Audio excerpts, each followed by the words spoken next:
by myself. You saw the freestyle dopeness. Without me the scene's lost like the Catholic Church when it's hopeless. Yeah, it's hopeless. So DJ 뭐가 고민이 돼. I'm the only way. 선택은 tableau. 내 CD 돌릴 때 내 입은 왕귀는 A4 내 종이 돼.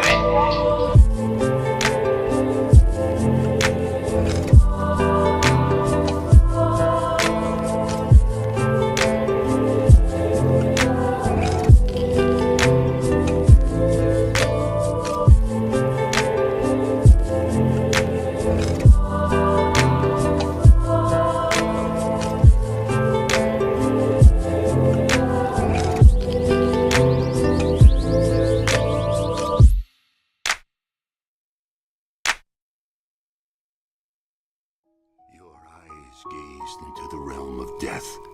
What did you see? I had a dream.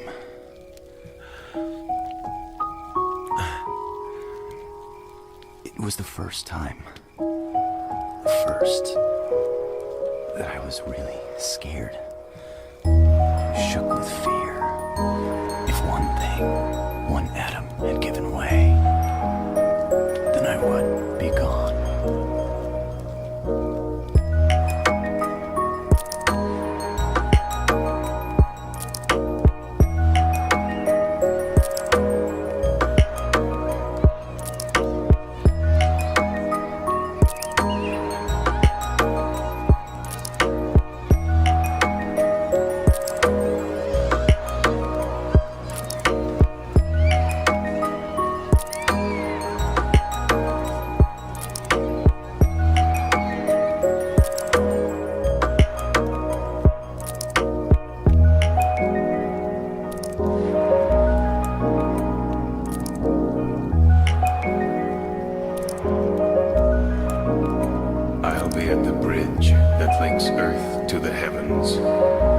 You can stay here alone and watch what happens to this purgatory.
Oh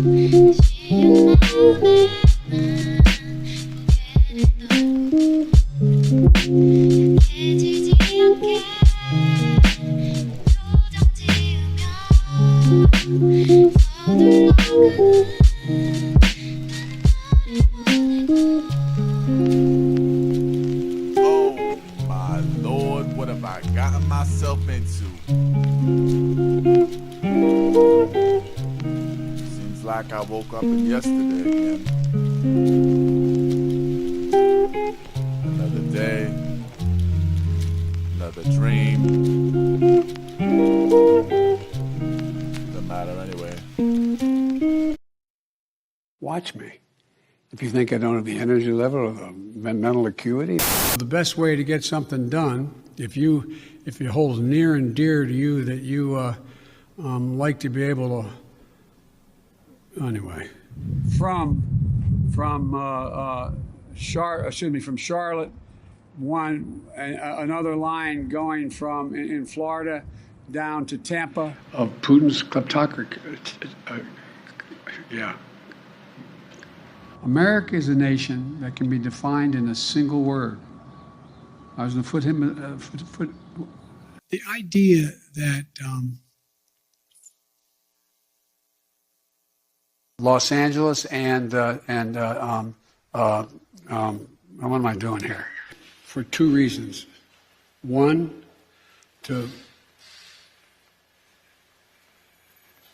we haven't been able to communicate it in a way that is, let me say another way. But the nature, not a solid meeting with they make a very good point. Here's the deal. Here's what drives the driver in the states that are affected. Here's what you can do, the drivers.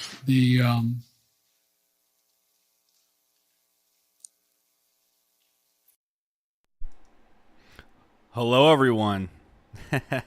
So, yeah, that little compilation there.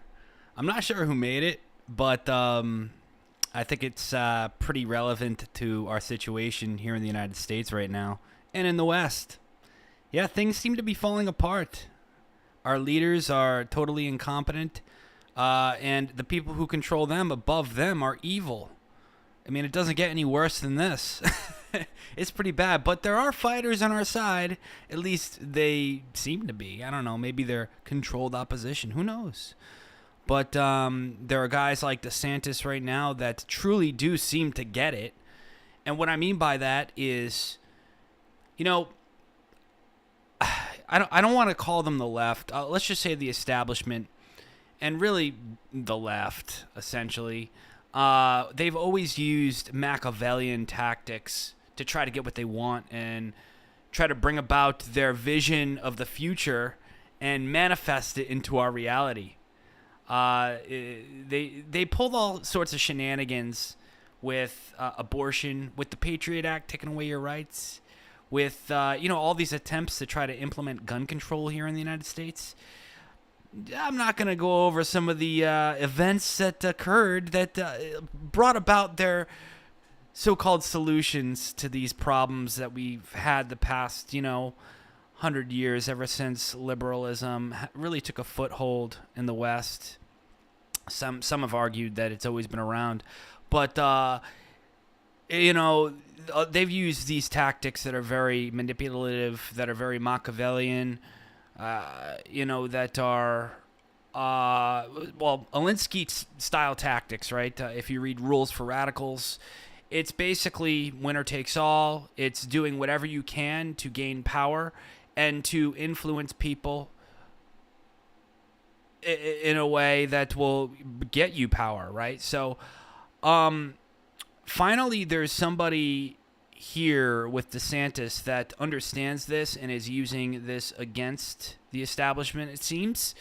Now, DeSantis isn't perfect, obviously. A lot of people don't trust him as well, mainly because of some of the things he's done in Florida in regards to free speech. I think from what I understand, he banned being able to boycott Israel at certain universities or something like that. I don't know the full story behind that, but I've heard some things about DeSantis that, aren't good, but I've seen a lot of good from DeSantis. I gotta say, things that I haven't seen any other politician do.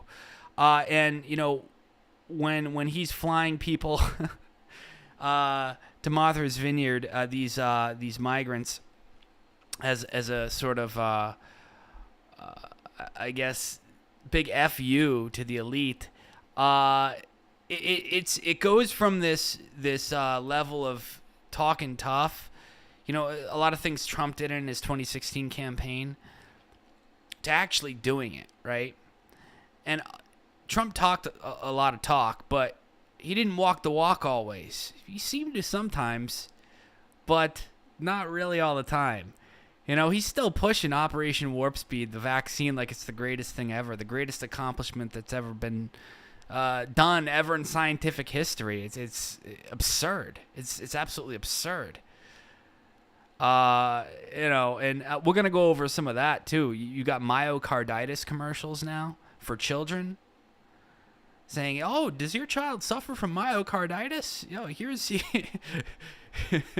here's a new drug for them."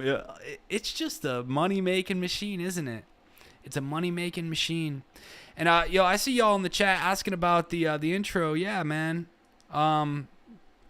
So I'll leave a link in the description after this video. Hopefully I remember. To the songs. It's a compilation. I don't even know where it's from, actually. It's from I think it's something from like what do you call it? SoundCloud or something from like 6 years ago. That I found that it's just it is pretty awesome, and there's just a compilation of cool videos of animals and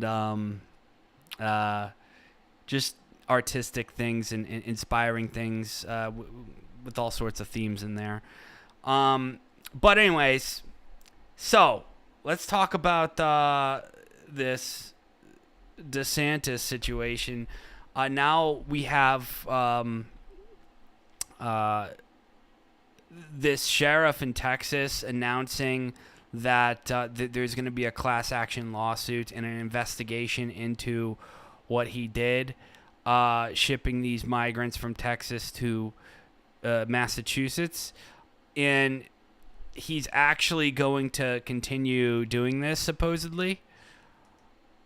DeSantis vows Florida will transport more migrants from border to other states.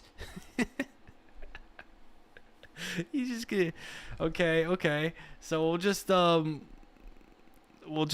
read this, okay? A group of Venezuelan migrants who were flown from Texas to Martha's Vineyard last week, allegedly after being falsely promised work and other services, have filed a class action lawsuit against Florida Governor Ron DeSantis and other officials who arranged the flights, saying that the officials used fraud and misrepresentation to persuade them to travel across state lines. Now, I will say this. I don't know what happened with this. These could all be allegations. But I mean, DeSantis, I guess the whole story is like him and his colleagues are essentially admitting, yeah, we did sort of just tell them, you'll be treated better here because these are sanctuary states and cities. They're going to hook you up with everything you want.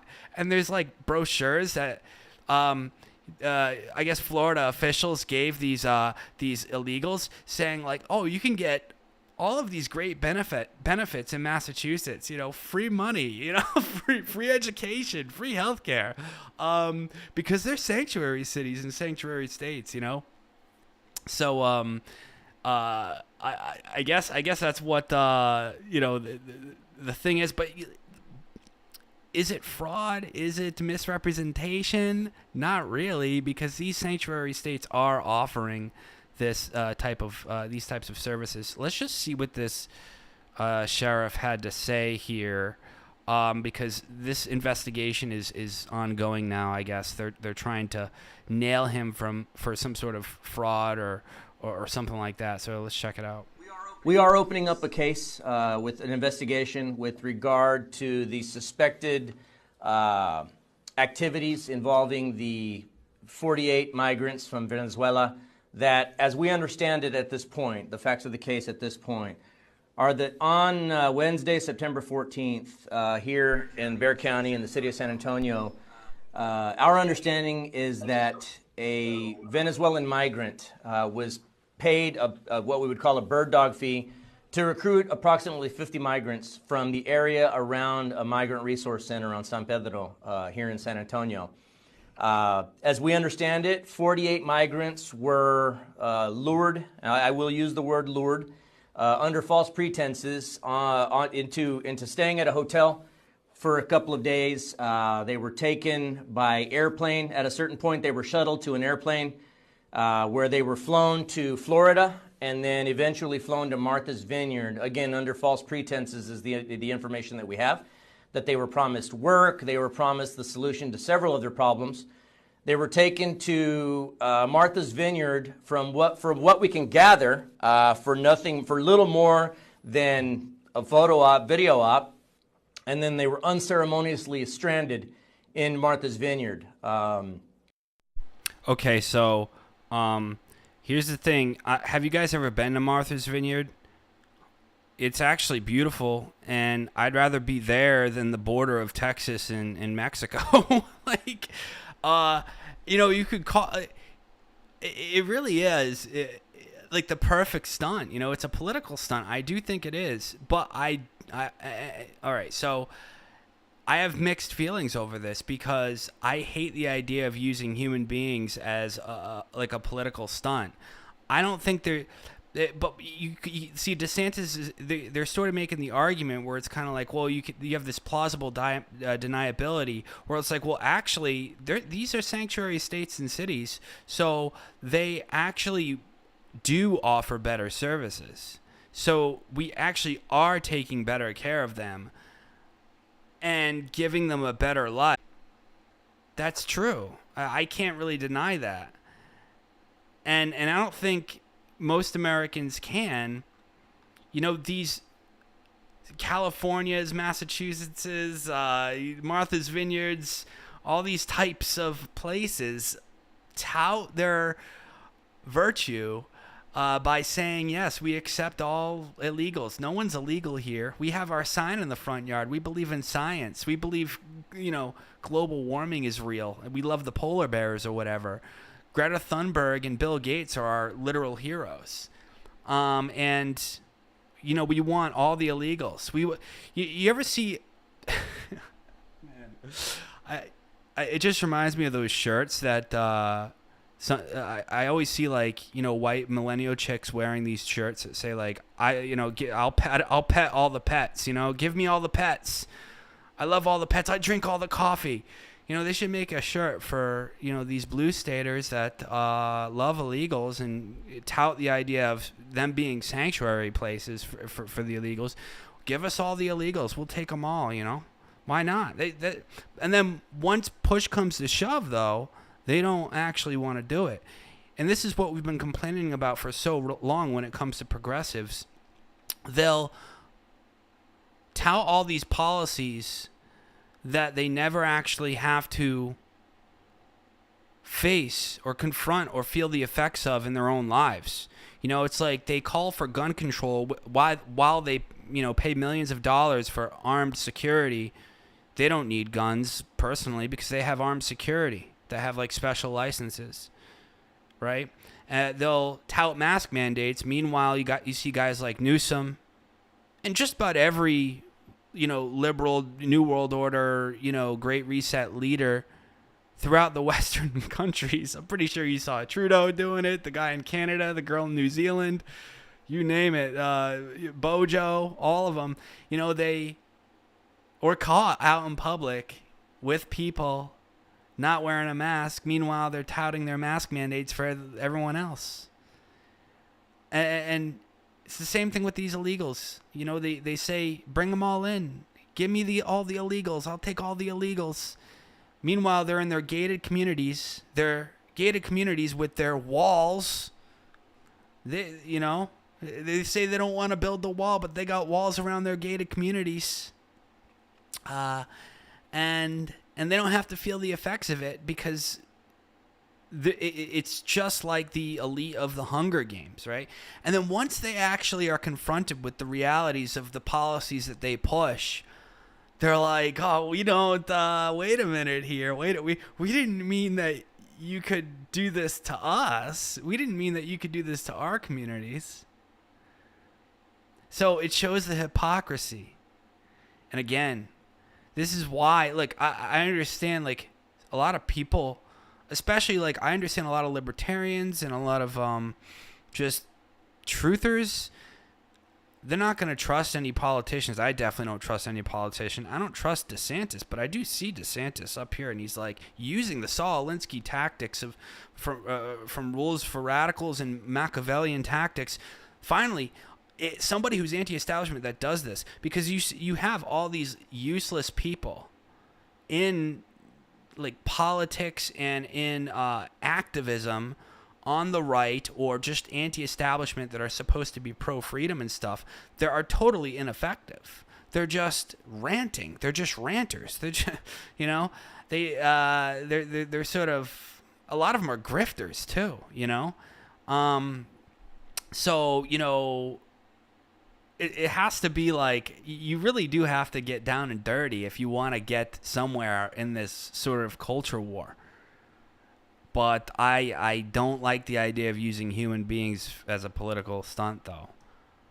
So, again, mixed feelings. But anyways, moving on in the article. The supposed Good Samaritans told the migrants that if they were willing to board airplanes to other states, they would receive employment, housing, educational opportunities, and other assistance, the complaint alleged. Like, dude, it's true. It's true. Like, there's no lie there. Where's the lie? Where's the lie? You know, at least according to what Massachusetts and many of these other blue states say. Quote, defendants rounded up and sequestered the individual plaintiffs and other class members in hotel rooms while they gathered enough of them to fill 2 planes and carry out their scheme, the complaint stated, adding that the migrants were sequestered so that they could not discuss the plans with anyone else. The complaint says the migrants were taken to a private airstrip where they boarded 2 planes September 14th. Just before the flights landed on Martha's Vineyard, each migrant was given a shiny red folder.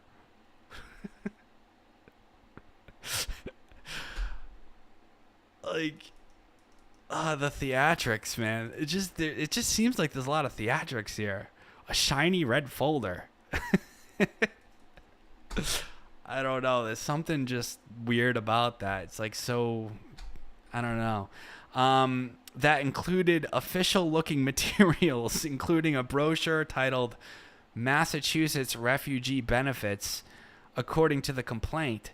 Once the individual plaintiffs and class members landed, it became clear that the promises made to induce them on the planes were in fact bold-faced lies, the complaint stated.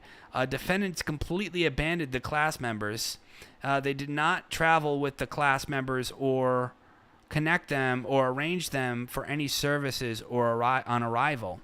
The migrants are seeking unspecified damages as well as the cost of their legal fees for emotional and economic harm. So here's the thing. When I hear this and I read this, and we're going to go over these brochures in a minute. It's actually really funny. It's like, I'm pretty sure these are official, like, Massachusetts refugee benefits brochures. They are. I'm from Massachusetts, by the way. So, anyways. But before we go into that, like, let's just talk about this thing. Like, these migrants get there, and there's an uproar over this. And the elitists in Massachusetts, the liberal elite, the Obamas and all of this, they're all really pissed off. And so what do? They get their lawyer buddies, their ambulance-chasing lawyer buddies, to go up to these migrants with their translators and get them to... they entice them with money and say, hey, look, we might have a lawsuit here, so why don't you just do what we say and we'll even maybe dish you some money. Pro bono, pro bono. How much do you want to... Obviously, this is pro bono. These migrants, these immigrants, they don't have any money. So these lawyers just contacted these, migrants that DeSantis flew over there and was like, let's do this. Let's go. And the migrants are like, see, sure, like whatever. See, senor, okay, whatever you say, hombre, sure, whatever. Like, I don't know what's going on. They're probably fine. I doubt they're even really pissed. They were just like coerced, maybe not coerced, just enticed by these ambulance chasers saying, hey, you might have in fact, you do have a case here, and we're going to get you like $500,000. And we're going to do it all pro bono, even if we lose. That's what happened, It's not... Do you really think these migrants are really pissed off about anything? No, they came here for a better life. Martha's Vineyard's pretty nice. I don't think they're complaining. I mean, it was either that or like in the middle of the desert of Texas or being sent back to Mexico. And that's the other thing, though. Like, people are really, really all great about DeSantis right now. They're putting him on a pedestal, saying that he's the greatest thing ever. Why is he sending them to the United States? Why is he sending them to Massachusetts though? Why not just send them back to Mexico? That's what I don't get. I mean, that's why to me, like, I'm just mixed feelings about this. Like, send them back to Mexico. Like, we don't need them here. We don't need them in blue states either. They could just travel up here to New Hampshire where I am. I don't want that. It's pretty damn close to Massachusetts. Just saying.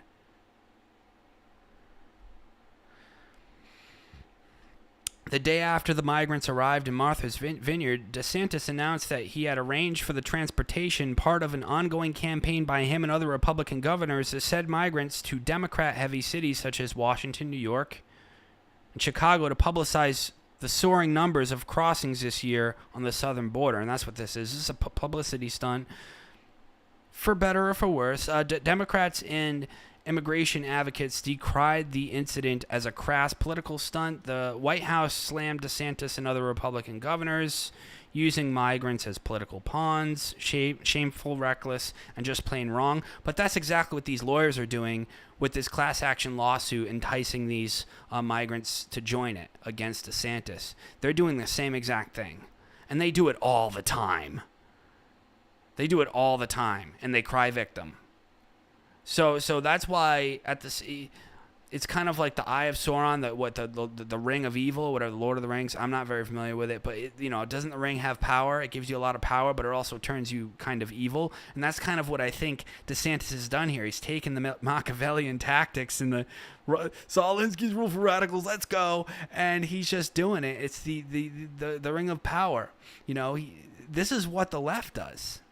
Yes, he is using them as political pawns. This is what the left does, though. This is what the establishment has always done. And then they cry victim and all this, and this is kind of what DeSantis is doing. He's like, what are you talking about? Like, I'm the savior here. Martha's Vineyard's nice. There is a process that is in place, and what they're doing is illegal, a political stunt, blah, blah, blah, blah. Yeah, White House Press Secretary Karine Jean-Pierre said last week, and it's really just disrespectful to humanity. Yeah, because, the Biden administration has just the greatest reputation when it comes to being respectful toward humanity. Remember him telling us our patience is wearing thin? We wouldn't take a experimental medical treatment? Remember that? How's that for being disrespectful to humanity? Oh my God, I would scream right now if it wasn't so late at night. I'm just like, what these people have done to us. It makes me so mad. And they come around and they say, disrespectful to humanity for shipping some migrants to a vacation resort. Town, or whatever, island. Jean-Pierre referred questions about whether the Biden administration would take legal action to the Justice Department.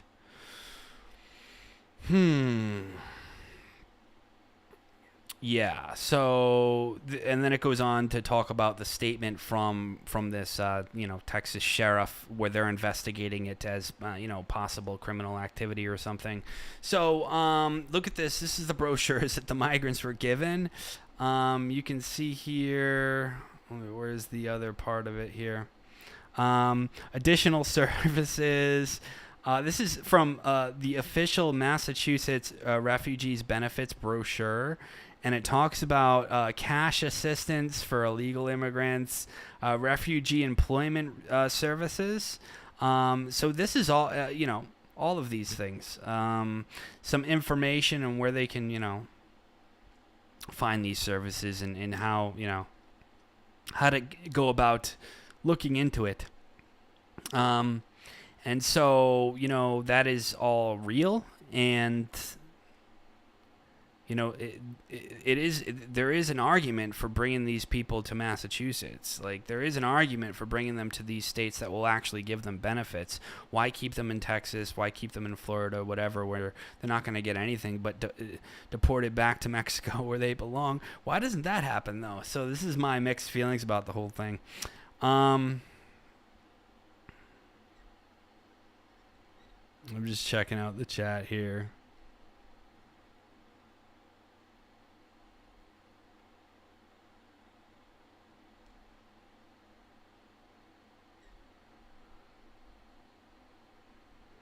Yeah, it's just insane. So, yeah, and then now DeSantis is going to be doing more of this. There's rumors that he's going to be transporting some of these migrants now to Delaware. And just like Martha's Vineyard, where the Obamas were at the time, Obama has a summer house there. I guess not too far down Route 9 from the airport in Delaware, there's a Biden residence. One of Biden's residents. I'm sure he has plenty, right? I don't know how many, but I think his main residence is right down the street from the Delaware airport. And so now the talk is that DeSantis is going to be transporting these migrants everywhere, including Delaware. That was the big talk. So we'll see what happens. And there you go.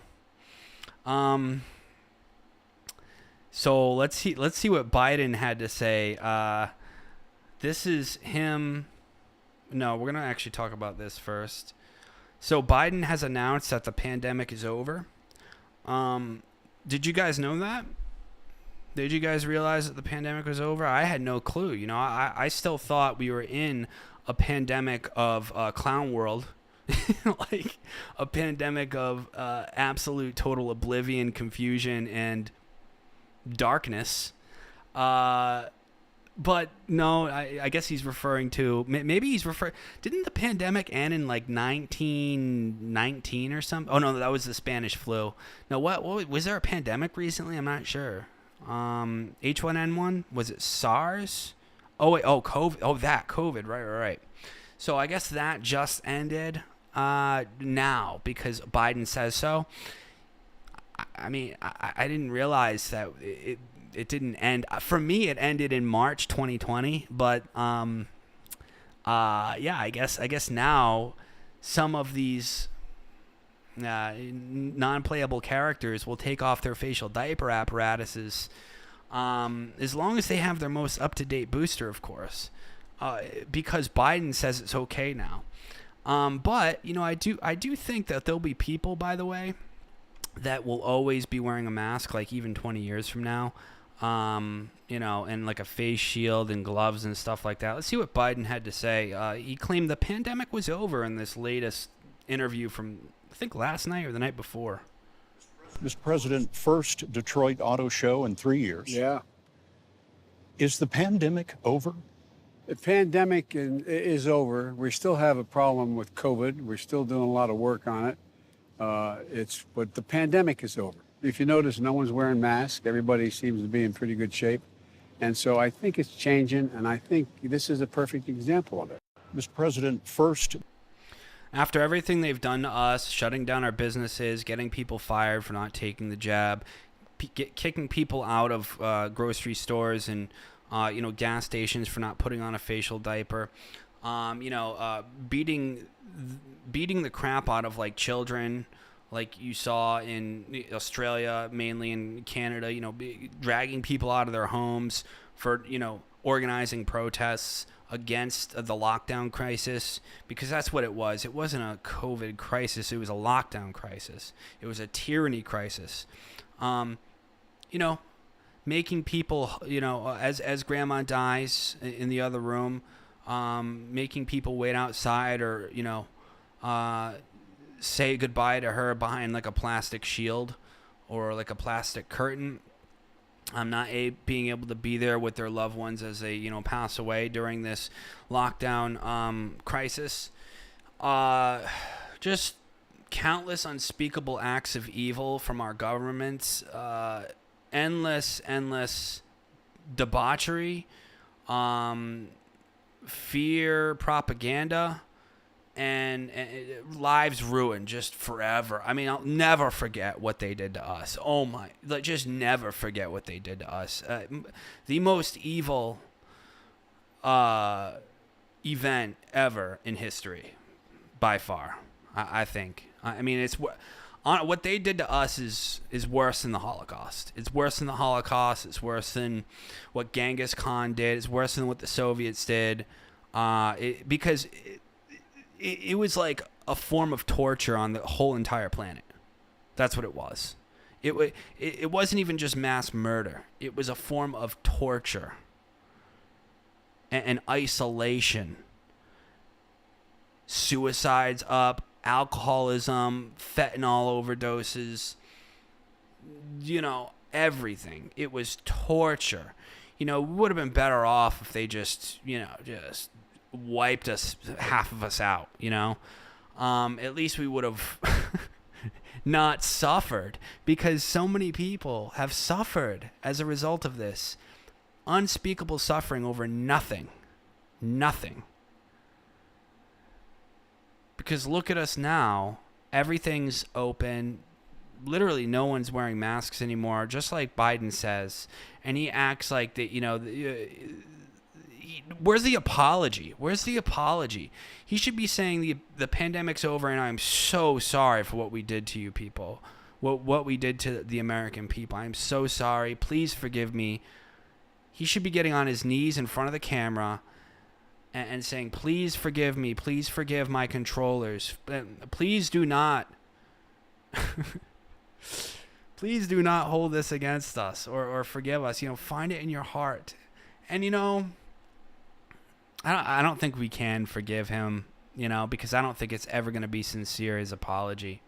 And not just him, the people behind him, the Bill Gateses, the Klaus Schwabs, the Faucis, the Birxes, these people are going straight to hell. The only way out of this is if they accept Christ in a genuine way and repent. And if they did that, I would forgive them, obviously. But they're not going to do that. We all know they're not going to do that. It makes me so mad what they've done.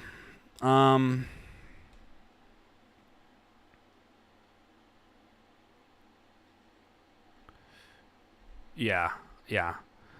I agree, guys. It's a mass trauma event. It was a mass trauma event. Toddlers can't talk because of masks. Yeah, there was an article on that. I didn't pull it up for this stream, but yeah, they're saying now with studies, because now these kids that were like born and sort of grew up in the very first couple of years, 2020, 2021, having gone through the lockdown crisis, now can't speak properly because they grew up during that time because of they weren't able to see people's mouths most of the time. They weren't able to go out and see people half the time and experience real human interaction, so they're stunted forever.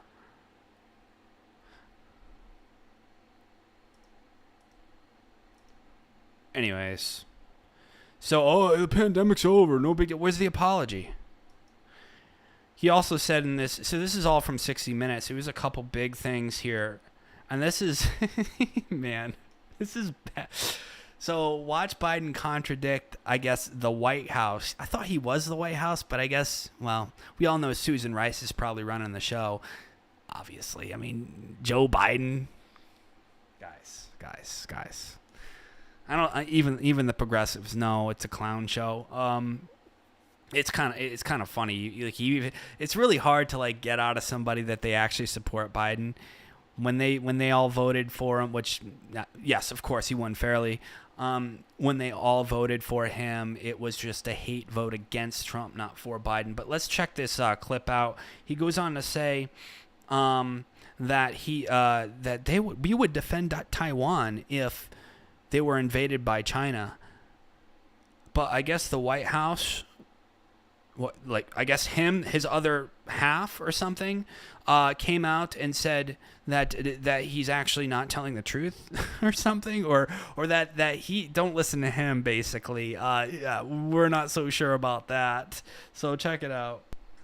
But would U.S. forces defend the island? Yes, if in fact there was an unprecedented attack. After our interview, a White House official told us U.S. policy has not changed. Officially, the U.S. will not say whether American forces would defend Taiwan, but the commander-in-chief had a view of his own. So unlike Ukraine, to be clear, sir, U.S. forces, U.S. men and women, would defend Taiwan in the event of a Chinese invasion. Yeah. he just straight up says yes. Like, he does not beat around the bush. Like, he says yes. The answer is yes. That's it. I mean, that's not out of context. Nothing. And this is like the fourth or fifth time that he's contradicted his own White House staff when it comes to this issue. He's been asked in the past too, will you defend Taiwan if China invades? He just goes, yeah, definitely. And then his own staff comes out and says, no, don't listen to him. We're not sure if we will. We can't say. It's such a clown show, dude. Like, don't listen to him, guys. He's just the commander-in-chief. It's like, what? Oh, man. And then you got whatever Jean-Pierre or whatever her name is up on stage looking like a 12-year-old arguing with her parents when the media asks her a tough question. It's like it's literally like a movie that resembles what is that movie? Idiocracy. Like, would it really surprise you if Biden came out and said like water or if like that? What's the health official? The is that the? I don't even know. The health official. I think there's like a trans health official. I already forget her name. Would it surprise you if the Biden administration officially came out, like the Department of Health or the CDC or something, it came out and said, you know what, water isn't really that good for you. You shouldn't really. Gatorade's better, right? Imagine that. That would not be uncharacteristic of this White House, of our government.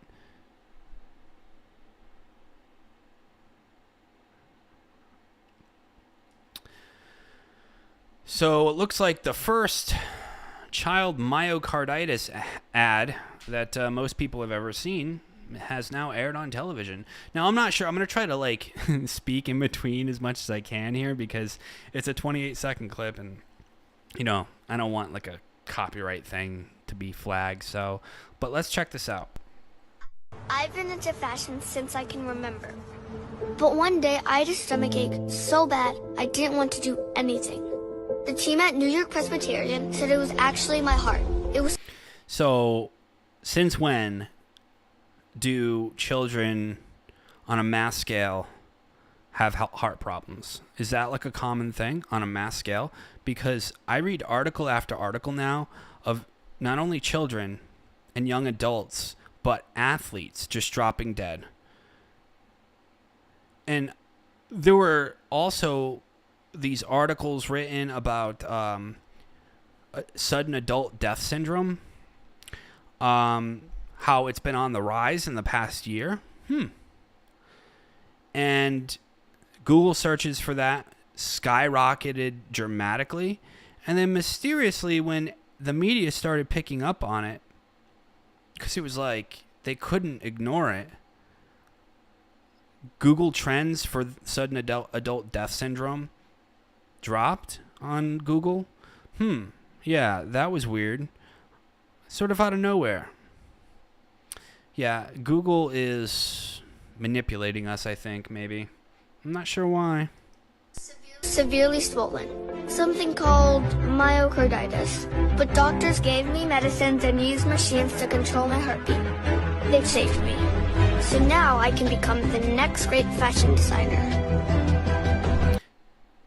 Yeah, really, really sad, man. And I hope if you or your child took the treatment, you know, the 2021 treatment. Let's just call it the 2021 treatment. I hope if you took the 2021 treatment that you got a placebo. Let's just put it that way. I hope you got a placebo. Because I do think I have a whole theory on it. I don't know if I'm allowed to discuss it here or not. That's why I might have to start streaming on Odyssey, to be honest. But we'll tackle that when that comes along. Yeah. So, in the greatest reset news, we're going to talk. Well, now this is where the stream gets really interesting, guys. Now we're going to be talking about the collapse of the economy. We're going to be talking about the collapse of ESG. We're going to be talking about how they're trying to make you or entice you or just encourage you to register your gardens. We're going to be talking about how the Treasury has introduced CBDCs, or not introduced, recommended we, introduce CBDCs. Weather manipulation and warfare. Let's talk about this, because this is where we get some New World Order stuff in. I want to say hello to everyone in the chat.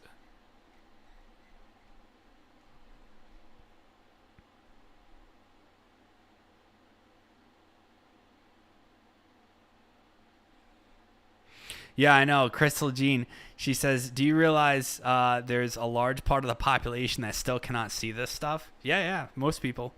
It's just wild. It's so funny.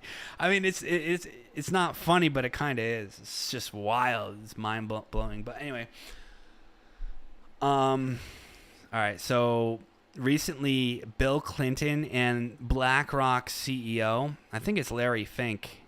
Yeah, Larry Fink. They basically held a little summit, the Clinton Foundation Summit. They discussed ESG. We'll talk about this. What is ESG? I've talked about ESG many times. This is the control mechanism for how the fascist world government operates. It's called ESG, Environmental Social Governance, and it's a crediting system or a rating system that the world's top investors, mainly out of Vanguard and BlackRock, and a couple of other like major asset management banks, the biggest asset manager banks in the world that literally control of like 25% of the world's wealth or something crazy like that. Yeah, they basically rate each corporation, each public company with an ESG score.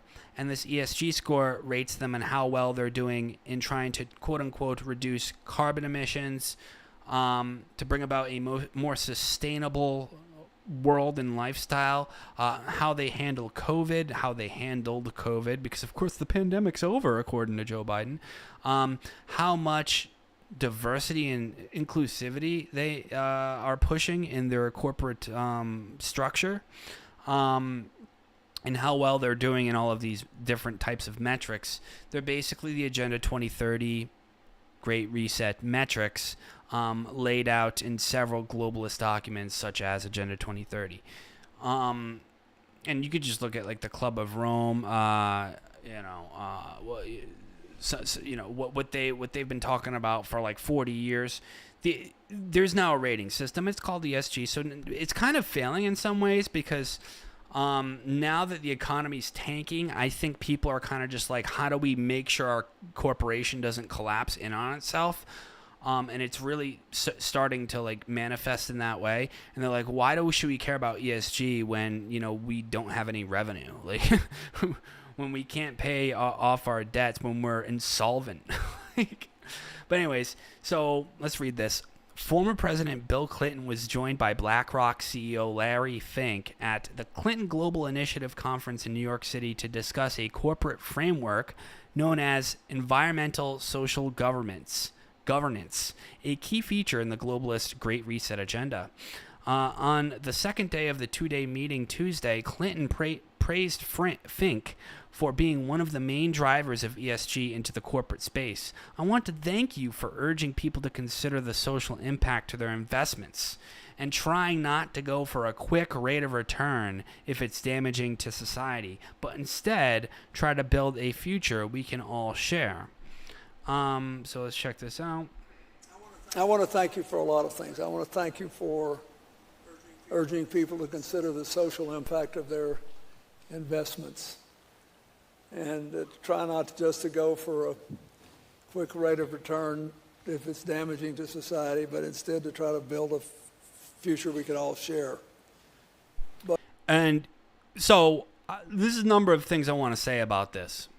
First of all, their agenda is not to benefit the average person. It's not. Do you think they're really thinking about the middle class when they say, you shouldn't be allowed to eat meat and you should instead eat maggots and crickets? Do you really think they're thinking about the middle class when they raise your taxes, especially on businesses that are producing too much carbon emissions? Do you really think they're thinking about the middle class or the global population when they try to ban use of ammonium nitrate and different fertilizers across the Western world, especially during an incoming food crisis, potential food crisis because of the war in Ukraine? It's almost like it's intentional what they're trying to do. Especially with the ammonium nitrate thing and the fertilizer thing that is going on, especially in Europe, the Netherlands and all that. That's why we saw the farmer protests, amongst other reasons. But it all related to a lot of these goals, the same goals that the ESG rating system tries to get the corporations to be in line with.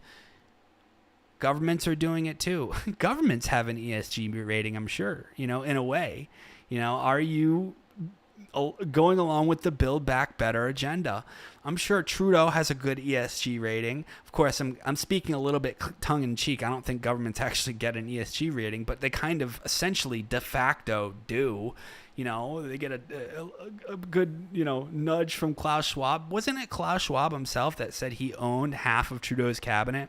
Or not owned, but basically half of Trudeau's cabinet is loyal to the World Economic Forum. Yeah. And then you have Australia has a pretty good grade. I'm sure China has the best grade of them all. Well, you would think they wouldn't because they have so much carbon emission with all their manufacturing and do you think China really cares about reducing carbon emissions? No, they care about making money, but it's not really about reducing carbon emissions, is it? No, it's about control. And so, this idea that, you should be thinking about the social impact of your decisions at a corporation, I agree with that, except not in the they have dissimilar values to the average American. It's not values, it's not social impact that positively impacts the middle class. That's not what they're going for. They're going for social impact that makes you a slave. That's what it is. So it'd be different if there was a pro-liberty alliance here in the U.S. I actually think that would be something cool, where it was your corporation gets, let's think of a good one. I don't know, LSG, Liberty Social Governance or something. Like, you get a rating on that. Like, how much at your corporation are you valuing individual liberty? Like, are you valuing? Do you let your workers, carry a gun at work if they want to? Do you hire based on merit instead of somebody's race? You get a good score. Did you lock down during the lockdown crisis? Did you close your business? Did you make everybody wear a facial diaper? Or did you coerce your employees to get a roll up your sleever 2021 treatment? Oh, you didn't? Oh, you get a good score. That's what I think we should have our own ESG system and call it something else. That's what we need. Something like that, because that's why I'm not a total 100% capitalist. I feel like we can, if you're just a total capitalist, that just gives, the corporations carte blanche to become de facto governments. Like, if you're a true capitalist, then you might as well just let Amazon take over everything. And it's like, no, we want the mom and pops to thrive. But anyways. But what does that mean now? Well, what's going to happen? What do you think for the next 6-7 months? How's Russia going to play into this? How's the pandemic going to play into this? It won't go away, and it won't kill us, apparently. So where are we, and what do you think now? Well, Mr. President, thank you for inviting me here. It's an honor to be here. Well, the next 7 months, we're in a transition, and it's not going to be a pretty transition. We have food. It's coming straight from the horse's mouth. When these guys are talking like this, take them seriously. They have egos. They don't want to look like total fools, so they're going to tell you partially what's going on. He's Larry Fink. This guy, by the way, is literally like a reptilian. He is telling you the next 6-7 months, it's not looking good. Like, he's up here with Bill Clinton at the Clinton Global Initiative today. This is from today, telling you guys it's not looking good. And we're going to talk about how the CEO of FedEx is saying the same thing. Dude, we're about to see something really, really bad. You want to talk about dark winter? This is it. This is it. Hunker down. Get your storable foods right now. I should start selling storable foods. I don't, but I should, because I feel I'd have to give myself a pat on the back every time somebody buys something like that because I told them to. Because let me tell you, it's going to come into use, I think. When they're saying, when there's no more food in the shelves and they're saying, come get your Beyond Burger or your Soylent Green or whatever they want to feed you, your cricket, cakes or something. Your cricket cakes. You'll be able to have your storable foods instead. You'll be able to have Hormel's chili without beans or something. Like, I bought a whole bunch of that. Bumblebee tuna. Just good old fashioned, just give me, even though it has preservatives and it's not that good for you. It's better than cricket cakes, okay? Anyways, ranting. We have food insecurity worldwide, which is going to be creating more elevated prices. We have not seen all the increases that we should expect to see in food. We have imbalances in energy right now in the short term. And then on top of that, we have the European government, the UK government, and the United States government doing quite a large amount of fiscal stimulus at a time when we're seeing record inflation. There are many bad policies that got us there, but we're living in this period of time now with really elevated inflation, high on insecurity, And I would say probably the most important thing that we're missing right now, and this is something that over the last 34 years building BlackRock, we build BlackRock on the foundation of hope. Hope is missing in the world right now. Such empty platitudes. We need hope, guys. Yeah. Thanks, Larry Fink. Thank you so much. That makes me feel better. Why didn't anyone think of that before? We just need a little hope, guys. Hope is missing in the world right now. The polarization of ideas, the polarization of political opinions has really created more and more confusion. By the way, you oligarchs, you elitists, are responsible for that. For feeding these algorithms to people throughout the past 10 years in their news feed, dividing them further and further. Creating echo chambers. So yes, especially America, is split ideologically. We are literally in a civil war.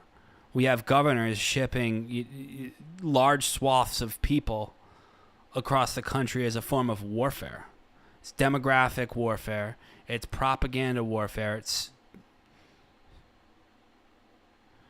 It's warfare on every level. So,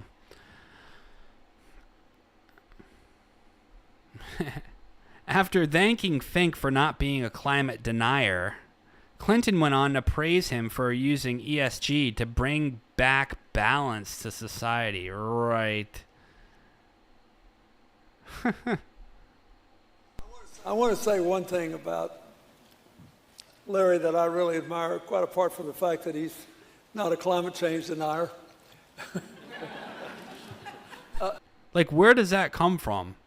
Is that a common perspective at trillion-dollar asset management firms to be a climate denier?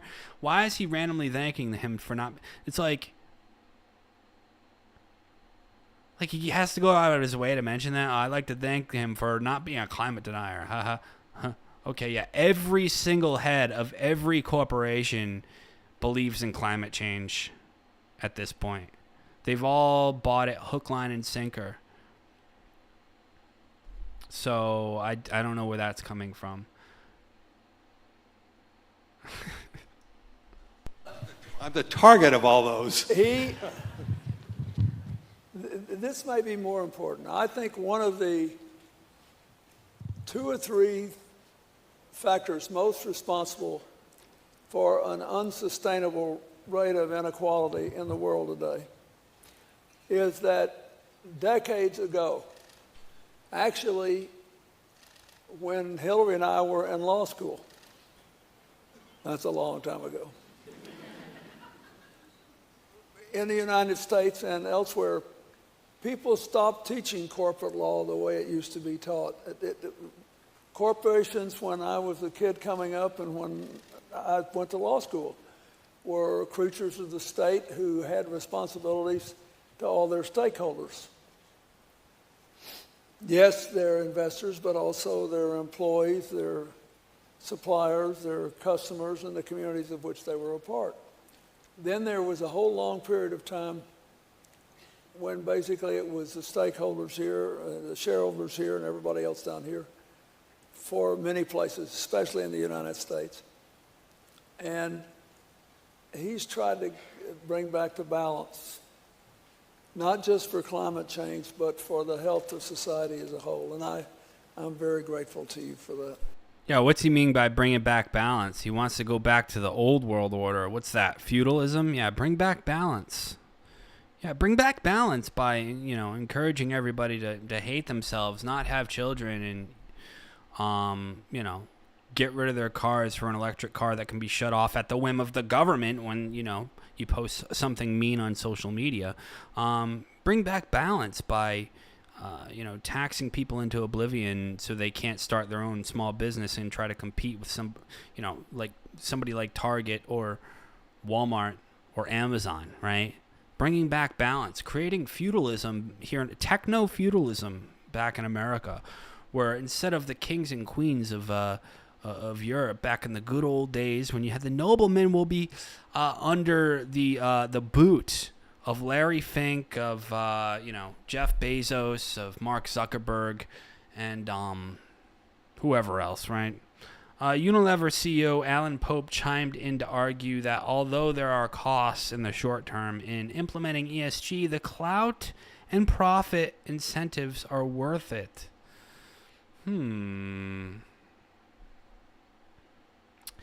BlackRock CEO Fink called for a total reorientation of the global financial system via the International Monetary Fund and the World Bank so that all governments can simultaneously impose ESG criteria on businesses worldwide. Yeah. So that's really the goal. And I mean, we're not even going to play the clips, because you get the gist of it. It's just them saying that. Notably, attorneys general from 19 states called on the Securities and Exchange Commission to investigate BlackRock, the world's largest asset manager, over its aggressive push on ESG investments at the expense of U.S. taxpayers in national security. Based on the facts currently available to us, BlackRock appears to use the hard-earned money of our state citizens to circumvent the best possible return on investment, as well as their vote. Yeah, so that's the thing with ESG, right? It's basically saying profit's no longer the motive here. It's ESG. How and all of the guidelines in ESG, which have nothing to do with profit. So therefore, if you own stock in any of these companies that are pro-ESG, that have an ESG rating, and just pull up any company. You can pull up Walmart, you can pull up Amazon, you can pull up, Starbucks, and they'll have in their business strategy plan or whatever, their annual report every year, for at least the past couple years, and a plan to implement ESG. Has nothing to do with profit. So they're sacrificing things that could give them profit for these New World Order Agenda 2030 guidelines. What is that doing? Well, it's saying screw you to anybody who owns stock in these companies. It's essentially defrauding them. It's telling them, like, you own stock in Starbucks or Walmart, whether you're an average person or somebody who has a lot of money. You bought this stock with the intent of hoping that it's profitable, that it grows, that the business has profit as its motive. And if they don't, if they're intentionally disregarding that for something else like ESG that throws profit out the window, that's grounds for a lawsuit. You can't do that to your investors. You can't do that to your stockholders. You can't just say, we're just going to make it so you lose money. How about that? That's called securities fraud, right? So there's a basis there for that. And that needs to be pursued by people. This is something above my pay grade, of course. But based on the facts currently available to us, BlackRock appears to use the hard-earned money of our state citizens. I already read that. BlackRock's past public commitments indicate that it has used citizens' assets to pressure companies to comply with international agreements such as the Paris Agreement that force the phase-out of fossil fuels, increase energy prices, drive inflation, and weaken the national security of the United States, the letter added. The ESG model is one of the main causes of the Sri Lankan government's recent dramatic collapse as fuel and food prices skyrocketed to unaffordable levels following the country's adherence to the World Economic Forum's nitrogen reduction initiative. It's also the mechanism that sparked the farmers' rebellion in the Netherlands as the Dutch government proclaimed the country will bend the knee to ESG protocols. Like I said, So they're deliberately collapsing the economy with these ESG initiatives in order to cause order out of chaos and bring about several things, but one of them is, of course, a digital dollar, or a CBDC. That's a central bank digital currency. I've talked about this many times. This is going to be a lot like the Chinese yuan, what they've introduced. It's going to be a programmable currency that operates on a centralized blockchain fully controlled by the Fed. Not a decentralized blockchain like Bitcoin or ADA or Ethereum or anything like that where it's totally decentralized. No, it's going to be a centralized CBDC where they completely control everything. So they can shut you off at a whim and say, like, you can't buy this, you can't buy that. They can program the currency so that, for instance, you can't buy fuel with it. You can only buy, a different form of energy to power your car, whether it's electric or something. You've used too much AC today, so, you're not able to pay your electric bill with the CBDC digital dollars, the Fed coin dollars in your bank account. Sorry. Things like that. It will be a total control grid.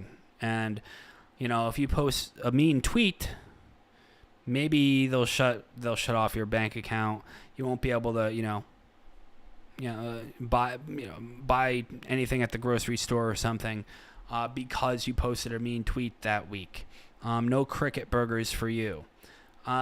Treasury recommends exploring creation of a digital dollar. I've talked about the Hamilton Project, the creation of the CBDC. This is 100% coming, 100%. They're probably going to introduce it once everything collapses completely within the next year. And once your dollar basically can't buy anything, they'll say we need to reset everything. We'll introduce a new CBDC, digital dollar, and maybe they'll even link it to something like gold or something. They probably wouldn't do that, but they'll make it. I believe they're going to make it somewhat enticing at first. Like maybe you can have a free government account that they'll just give you $5,000 or something, CBDC digital dollars, with a 10% interest rate if you just keep it in there, and then they'll give you another account that you can spend or something and get free money. So that's how they'll bring this about, and it will have more purchasing power. And since the government's introducing it, every single business in your community, once your dollar can't buy anything, the new dollar, that's going to be good. That's going to be strong. That's a reset. And people will put a lot of faith in it because, once it cost $100 just to get a cheeseburger at McDonald's, there's not going to be any choice but to reset the currency. And what else are people going to do?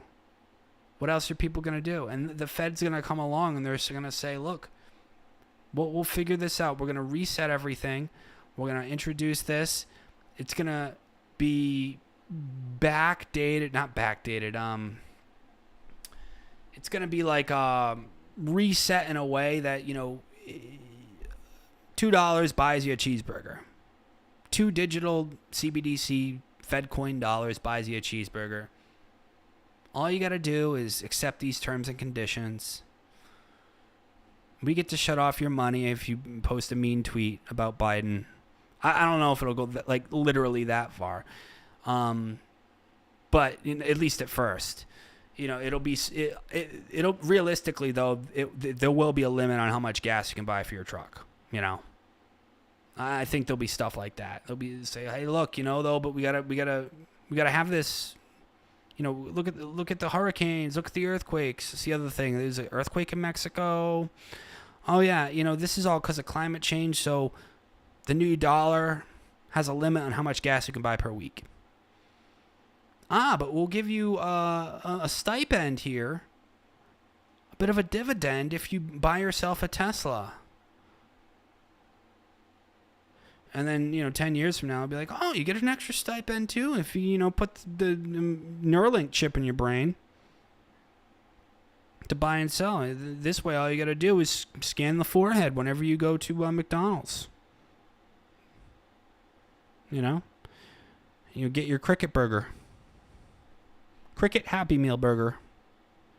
It's gonna be a utopia, guys. It's gonna be great.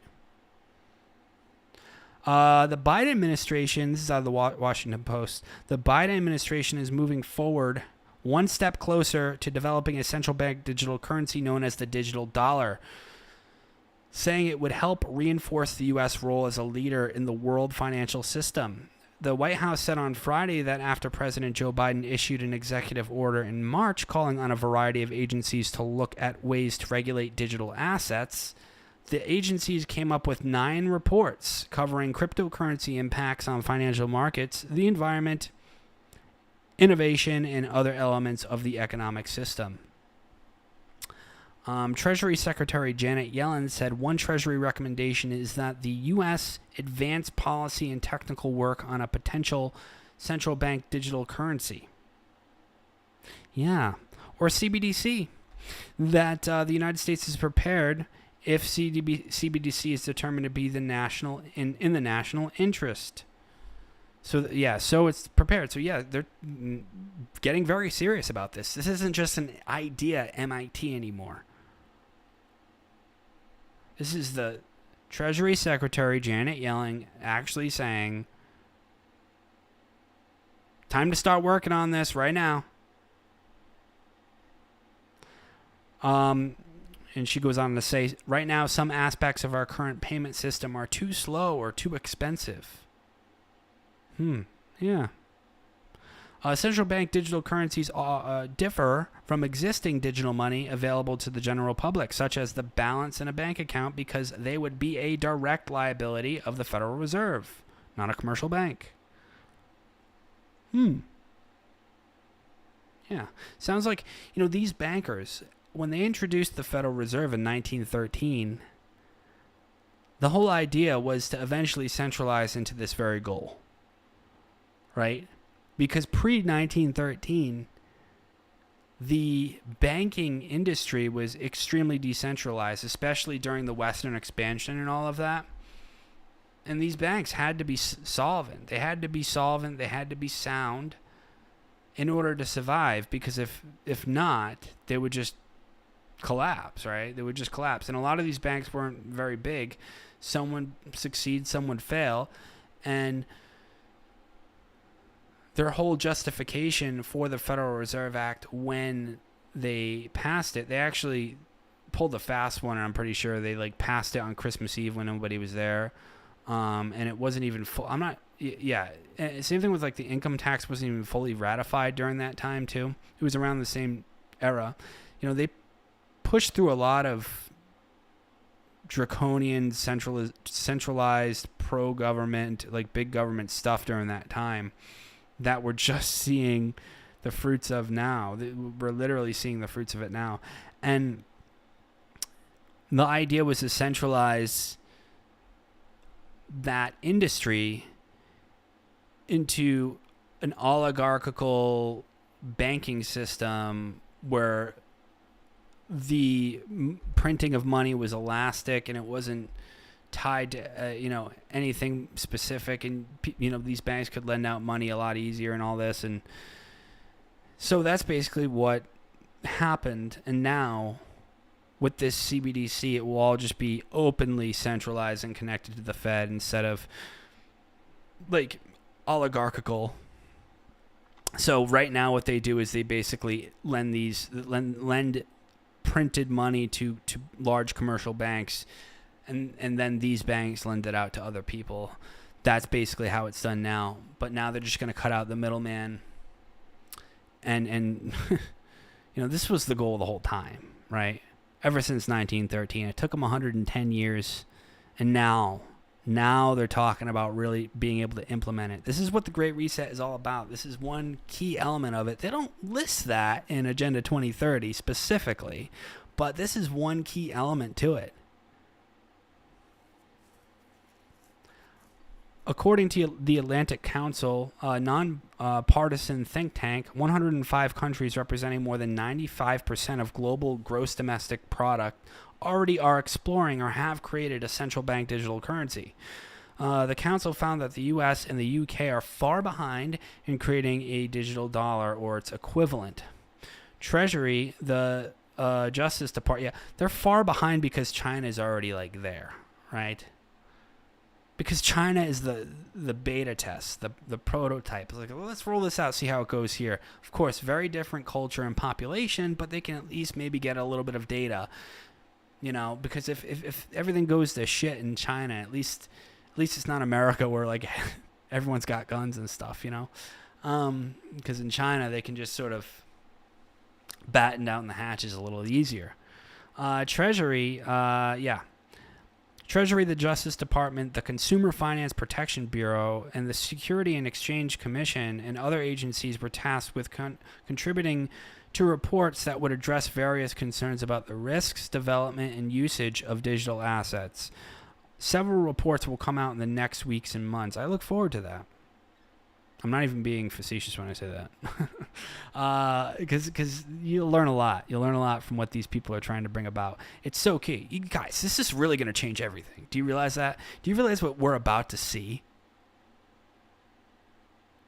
This is like the next 5 years are going to be the craziest time ever in the history of humanity. Ever. And then they're going to like literally try to fake an alien invasion too. Like, that's coming. Because I think a lot of people will enough people will eventually reject this. I am pretty white-pilled when it comes to like long term. But for a while, people are going to really buy into this and go along with it too. Because when, like I said, when everything collapses, just like Larry Fink said, we're going to be in a lot of trouble. We're going to be in a lot of trouble really soon. And when everything collapses, they'll be looking to the Fed and the government and these bought-off politicians to save them. They'll be looking to them as their saviors. And they'll accept anything that these people offer. So if it's a CBDC that has an expiration date and a limit on what you can do and what you can buy, they'll take it because they're starving.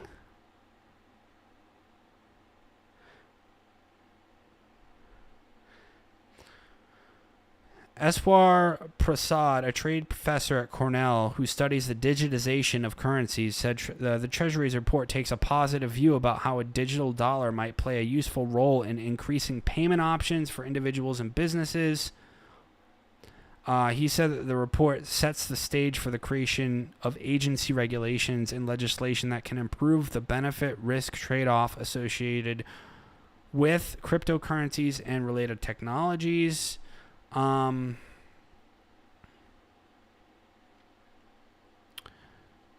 then they're talking a little bit about crypto here. So crypto will be, let me just read this. These reports focus on risks, not opportunities, and omit substantive recommendations on how the United States can promote its burgeoning crypto industry. So they're talking about some of these reports written about crypto recently, coming from the Fed and the Treasury. So a lot of them do talk about the risks right now. But crypto is slightly different because it is decentralized. You're not going to see a decentralized digital dollar. No way in hell will you see that. And decentralization equals more fair. And it being transparent can be a benefit as well. So crypto is different. They're more digital assets that are benign, that are neither good or bad, I guess.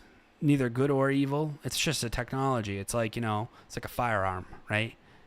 It's like a microphone. Like the microphone I'm using right now. It can be used to, promote evil communist propaganda, or it can be used to like tell people the truth. It's the same thing. That's what That's why I hate people that like say Bitcoin's going to save everyone or Bitcoin is the worst thing ever. It's like, nah, it's neither of those. It's just like, this is the new playing field. But with the digital dollar, it's not going to be decentralized. It's literally going to be an evil form of technology because it's going to be controlled by psychotic, like, satanic scum. And it's going to be centralized. There isn't going to be like a... it's not going to be fair.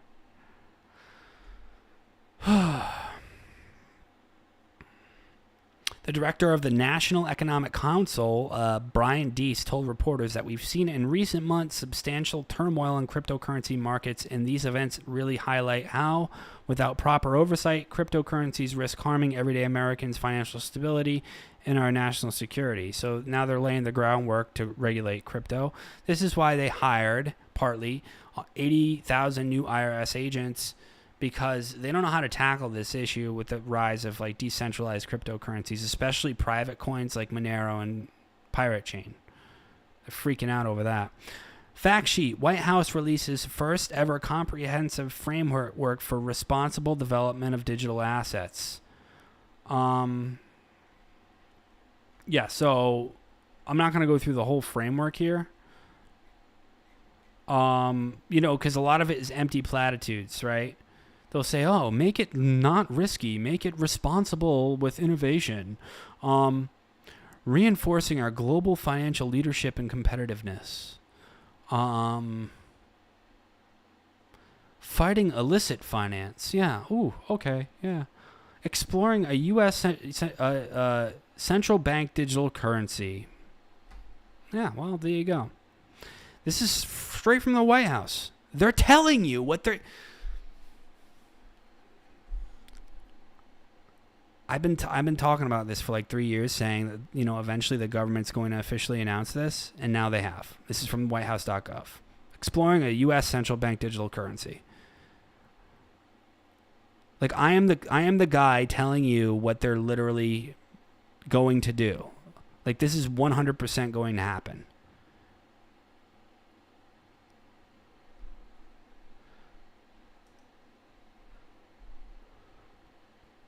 Climate change skepticism categorized as a mental disorder, Australian study. We're going to talk about this in the next stream and some of the crazy stuff going on with the weather. Yeah, I always go over how long I'm supposed to talk with, talking about all this stuff. And, midnight comes along and I'm like, you got to end at midnight, man. Gotta end. So we'll have to talk about it in the next stream. But yeah, guys, this is what's coming, man. I don't think people realize that how serious this is. I don't think people realize. Anyways, hello everyone in the chat. Faith Farah, let's make you a mod. Boom.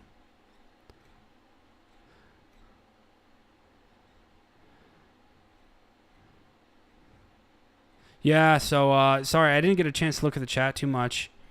I just kind of got in the zone. So, but that being said, share the video.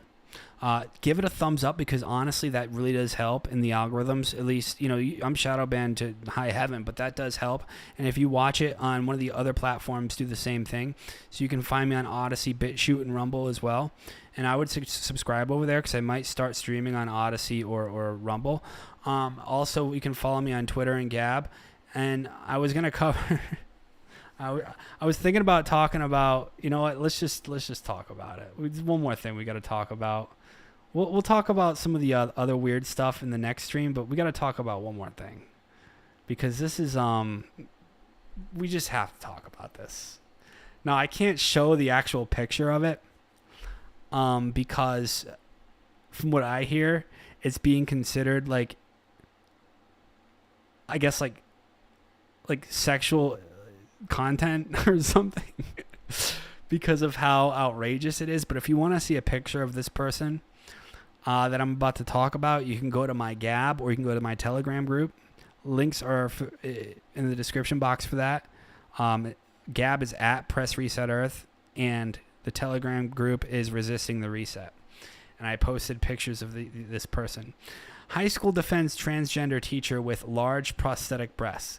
Guys, these you gotta see the photo. Some of you might have already seen this and heard of it. I can't show it because I heard people are getting strikes for this, but I'll show a little bit here. Do you see? Hold on.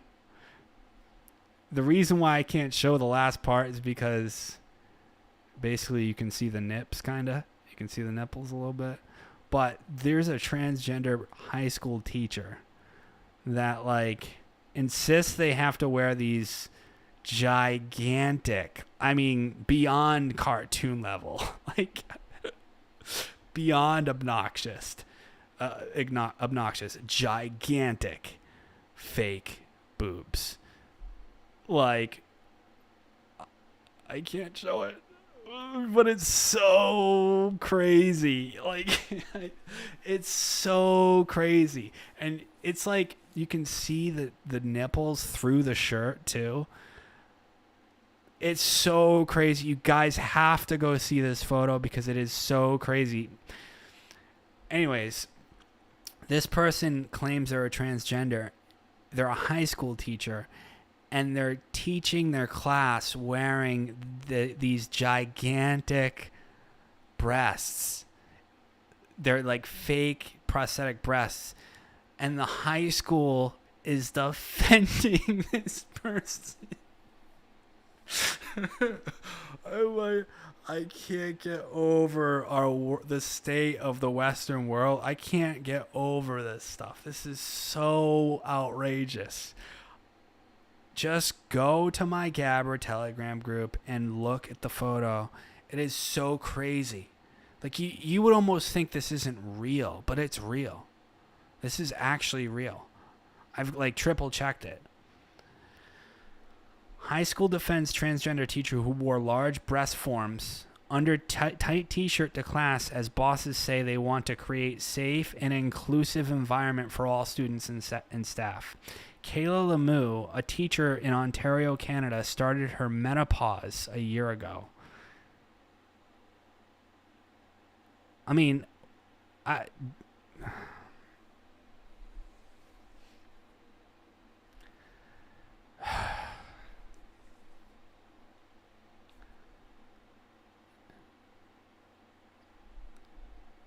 I'm not sure what to say. I really don't. This is a biological man, and the school has defended her and said they want the site to be safe for everyone. The production technology teacher went viral on social media this week. There's one of the photos shows this I guess transgender person in a machine shop, and her whatever breasts are hanging over a saw, and you can it looks super dangerous. It's just so crazy. A Canadian high school teacher has sparked controversy after photos surfaced of her wearing large breast forms while teaching students. And the high school is defending this, so they're saying, this is if somebody came in wearing a gigantic dildo under their pants, and just walked around with a gigantic boner teaching high school students, and this is allowed. It's the same exact thing. Imagine a 12-inch dildo. Somebody wearing it a strap on underneath sweatpants, teaching a gym class at a high school, and just walking around with a pitched tent in their pants. That's exactly this. This is no different. Once you see the photo, you'll know what I'm talking about. It's no different. It's one of those things sometimes you'll see them on Instagram or even Facebook and Twitter or something like that, and some of the stories or TikTok where the girls Real women will wear like a wet t-shirt and you can like basically completely see the breast, right, through the shirt. That's kind of what this is, except these are like quadruple Z sized, like beyond anime cartoon level breasts, like something like they literally larger than watermelons, like literally larger than pumpkins, like. And like it's just, and it's like a cold day all the time, right? If you know what I mean. Kayla Lemieux, a production technology teacher at Oakville Trafalgar High School in Ontario, is pictured online taking classes wearing massive prosthetics which stretch and protrude prominently from her clothing. Miss Lemieux, who started transitioning from male to female a year ago, has gone viral online after students took photos and videos of the teacher seemingly without her knowledge. In response, the high school has defended their employee, writing to parents explaining why they support Miss Lemieux's gender expression. In a statement to parents, the school said, as a school within the Halton District School Board, Oakville Trafalgar High School recognizes the rights of students, staffs, parents, guardians, and members of the community to equitable treatment without discrimination based on gender identity and gender expression. We strive to promote a positive learning environment in schools consistent with the values of HDSB and to ensure a safe and inclusive environment for all students, staff, and community, regardless of race, age, whatever, body type, size, cultural practices, socioeconomic conditions, etc. So,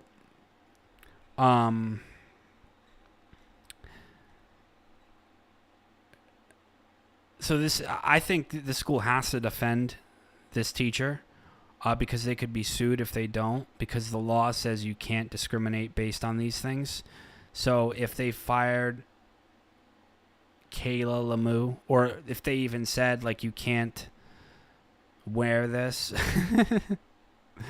in class, they could be liable to some sort of damages. You know, they could be taken to court theoretically for not being diverse enough, not respecting gender identity or whatever it is, civil rights violation. I don't know. So this is Canada for you. Oakville Trafalgar High School. And it's, well, there you go. Clown world, dude. Clown world. You know, it is what it is.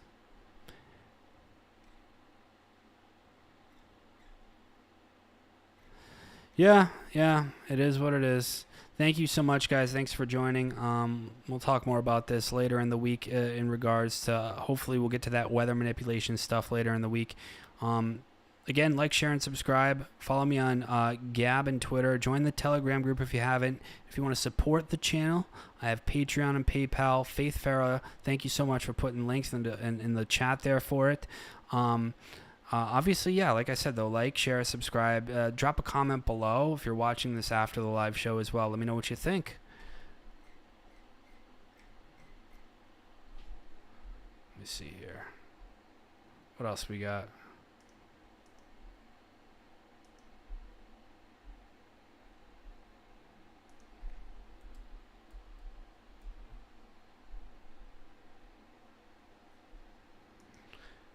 All right, guys.